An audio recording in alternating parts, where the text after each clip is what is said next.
What the hell is going on, people? This is Periodic, and today we're doing One Piece, a live reaction 830. We're all the way up to 830. We're 170 chapters away from chapter 1000, which is crazy. Okay, so we're going to manga stream.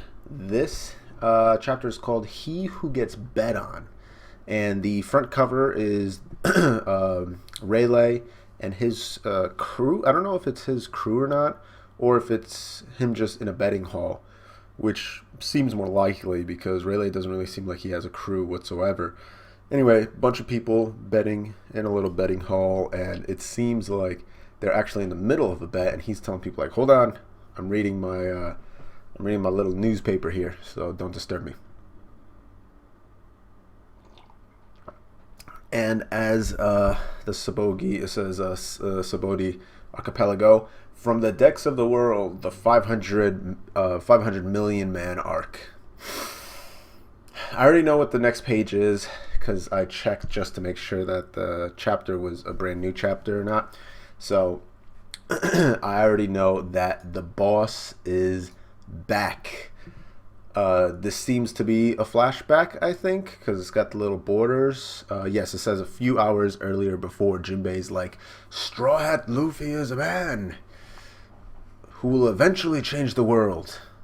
And it says, this man took their promise to heart. He may still be a bit wet behind the ears. I can't believe they say that. Maybe they mean that as in he's still a little naive in terms, because in terms of strength, Luffy is definitely not wet behind the ears, nor battle tested. He's definitely battle tested to this point. But I sincerely believe that the one who will rule the seas will not be any of the four Yonko, but Straw Hat Luffy himself. And then Luffy is back when it says, I am weak, like crying and whatnot. And he's like, I would like to aid this man in his endeavors. I wish to board his ship and sacrifice this life of mine for him if need be. I assume that these actions will, in the end, result in a fight for the true freedom for the fishman race as well. And he's talking to all the fishmen and the big mofo back there, the sea dude. Forgot the hell his name is. Weird looking guy. And it completely makes sense what Jinbei is saying, because obviously the fishmen were oppressed by the humans, and then Whitebeard took them under control, but they were still getting, discriminated against. And then when Whitebeard died, Big Mom has now has that island under her thumb.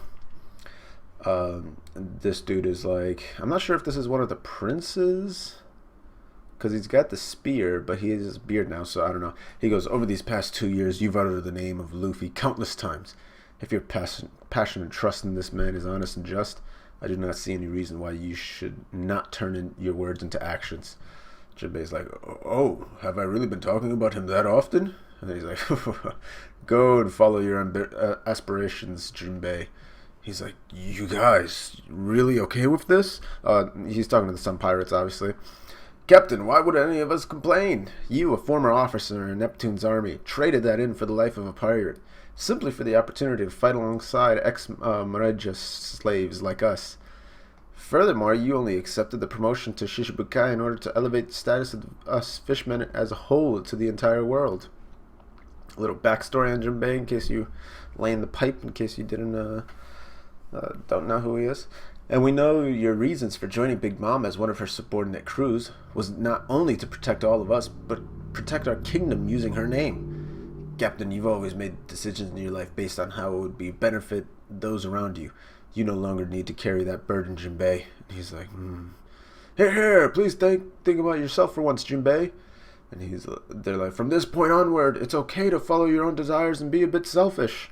So yeah, they're pretty much just thanking everyone, or they thanking Jinbei for his service to Fishman Island and saying, thanks for setting us up, but if you believe in Luffy so much, go do it. Don't worry about the consequences. You deserve it. They're like, go on, Jinbei. Yeah, Captain, we can manage perfectly fine ourselves, so don't worry about us. He's like, I have no words for how grateful I am. And they're like, in any case, even if we all support his decision, I doubt Big Mom will let him off the hook so easily. They're like, worst case scenario, if her rage gets directed towards us, all we gotta do is run for our lives. But won't this put Aladdin in an awkward situation? Vice captain of the Sun Pirates, Aladdin. I don't know if we've seen him before. I don't believe so. I mean, since he's tied the knot with Miss Praline and is now a member of Big Mom's immediate family and all. Interesting. Interesting. Goat's beard, Bratula Fishman. So I don't believe we've seen this guy before. I thought it was one of the princes from before, but he wasn't as big. I thought maybe he just grew a mustache, but it's definitely not him. This is a new guy. Vice captain of the Sun Pirates. Oh my. Shouldn't you boys be a bit more worried about little old me? 29th daughter of the Charlotte family, Charlotte Praline. Hammerhead shark half mermaid. Sha. Whoa, miss, were you eavesdropping this entire time? What? Are you not trying to hide something from me? I thought our relationship was better than that. And they're like, eee! Oh my god, she's screaming at him. She's like, Aladdin! Or Aladdin, whatever I'm going to say Aladdin, I like that better. Don't tell me you're planning on deserting me if all this doesn't sit well with Mama. And he's like, no, of course not. I'm sure I'll be able to negotiate with her. She's like, negotiate? There's absolutely no need. You know that I choose you over Mama any day of the week, darling. Take me with you in the event that anything happens. And she's hugging him. And they're like, yeah, such passionate love. They're all covering their face, freaking fish, man. And Jinbei's like, forgive me, Watatsumi. I dragged you all the way out here. Now, and then it's the weird man-looking fish king, the sea king. I have no idea what Oda was thinking drawing this dude. He looks so strange to look at, but it's like, and he's got a very tiny voice. He's like, nah, it's okay. I'm having a lot of fun with everyone around. So weird. Jinbei's like, in any case, Praline, do you truly believe that we'd incur Mama's wrath if I left? She's like, well, now let's see. You wouldn't be the first person who tried to leave. Having said that, not a single soul who is brave enough to utter such words has lived to see another day. Sha. And everybody's like, Whole Cake Island, present time, capital, Sweet City. So I'm very happy that they got to see Jinbei's motive and see what he's planning. And by the way, we know that... Excuse me. We know that he's very close to the island because one of his men has already spotted, already knows that Luffy's crew is there. Sir Moscato has died. And one of the kids like, please don't leave us, Sir Moscato. And one of the other dudes is like, move aside. Hurry up and remove the body. Yes, ma'am. Do not leave for even a single second. Do you hear me? I don't know who the hell he's talking to, like this black weird thing. Hey, Sir Monsieur, will Boss Jinbei also be killed? Hell if I know. The only thing I can say for certain is that when Mama flies into a rage, no one is safe, not even her own son. Sweet City, Whole Cake Chateau. So you want to cut ties with me, Jinbei? Oh, it's Big Mom. Why, boss? Little pastries are like, why, boss? Don't leave, boss. Why must you go? She grabs her like, get it. Excuse me. She's like, silence. Do not ask those who wish to leave their reasons. How uncouth. I don't give a damn about his reasons. He is a pirate. Living freely is of utmost importance. However, having the bond between one's child revoked is shameful to the parent. Jinbei, your departure would cause a huge void and cost me a valuable and powerful resource. He's like, well, sure. Don't sure me. It's only fair that you lose something valuable as well. That's the only way we could call this a fair trade, wouldn't you agree? Mama. So that's how she laughs. Mama. Bring on the roulette. They're like, Now then, what exactly shall it be that you'll be losing? And it's a board that has like hundreds around. It also has a left arm, a right arm, a head, both legs, and then a picture of Mom herself with a crown on, and then 10 points as well, and thousands. So let's see what the roulette does. Nighttime. In the seas within Big Mom's territory. So it's showing the map. So you had Cacao Island. They bypassed Jam Island. They went past Cheese Island. They started heading north. Biscuits Island. They're actually just in between Biscuits Island and Nuts Island.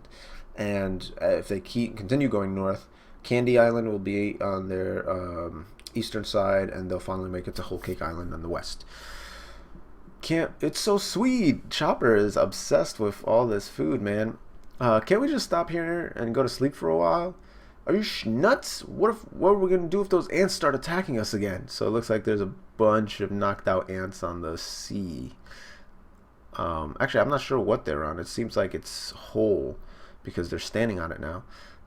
This will start to flow once the warmth of the sun returns during the day. But at night, this area gets quite cold and the sea ends up freezing. It would have been nice if you mentioned that a bit earlier. That was Pedro. Everyone, our primary focus will be to melt this stuff so we can hightail it out of the Sea of Muzame, which is sweet syrup. Roger that.